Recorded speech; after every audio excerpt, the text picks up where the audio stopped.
So this is a series of conversations showing how focusing can combine with almost anything. And today I have Susan Deisroth with me. Susan is a long-time focusing-oriented relational therapist with a passion for relationality. That's true, but doesn't fit exactly. So, What would you and say? it's because, though I think relationality is very important, I believe in it and all that, I find it hard sometimes. And I think for me, what is the heart of it? The heart of what I think is so important is authenticity, genuineness. That can be hard too. It could be very hard.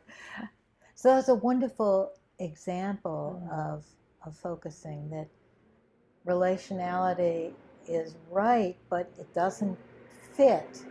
And what fits there is this passion for authenticity and genuineness, which of course is a big part of relationality in therapy and in life, right? Right. And not so easy either to be authentic and to be genuine. But the fit of, oh, I have a passion for, the right word is this authenticity.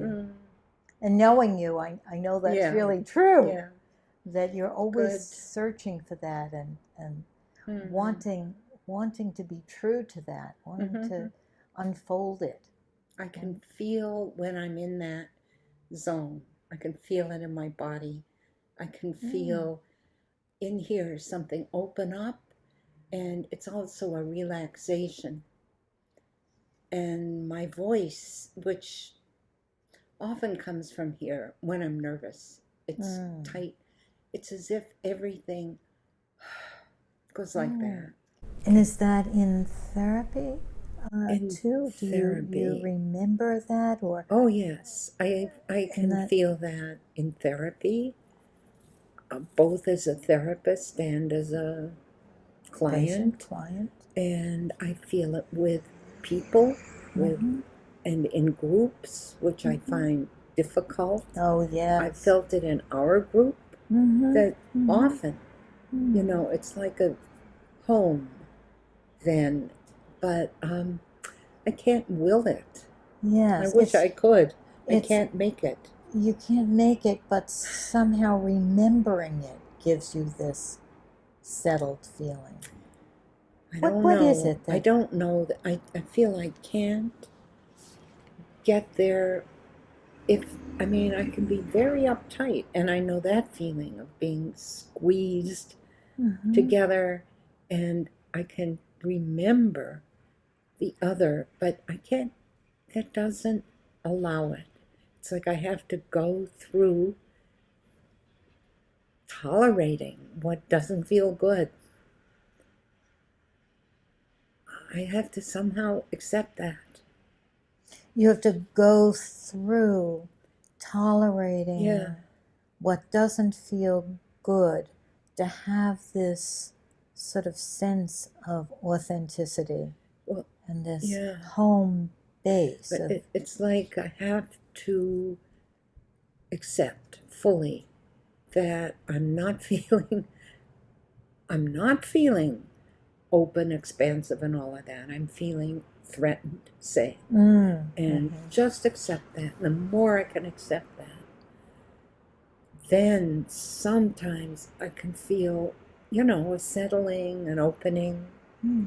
But I think my danger is when I try to get out of that uncomfortable place, remembering how nice it is when I'm not there. And it's as I'm not really accepting fully. I'm trying to skip over it.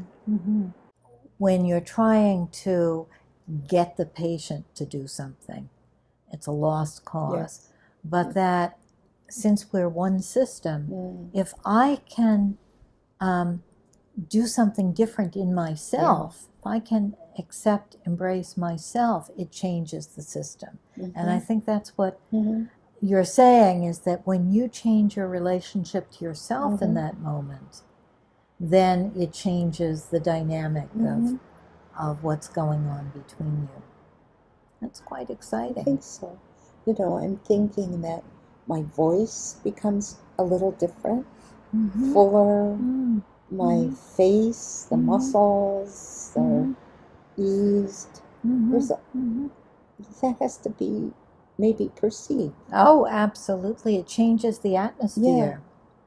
And the atmosphere is really what we're taking in. What the nourishment, you know, is in the energy between us, and that changes. And then it may be that when you're not bracing against your own feelings, as you say, you can listen better, but also you can be more interested. You can be genuinely interested in what the other person is saying and what it's bringing up in you. Yeah. When you said listen better, I think that I can get a certain feel of when somebody's listening to me, and how, you know, how deeply it just comes across. So I was thinking how, you know, the acceptance of oneself means you accept what's out there too, and you can take it in from in a much wholer, deeper way. Yes, that's so true, that when you accept yourself, you can accept the other. You can accept what's out there. Yeah, absolutely.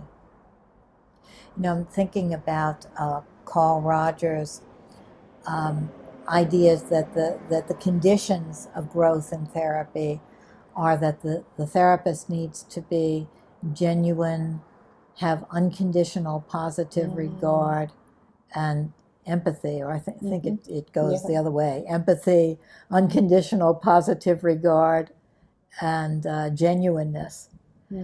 But often those don't go together, that your feeling of unconditional positive regard, that striving toward it, and empathy doesn't go with what you're genuinely feeling.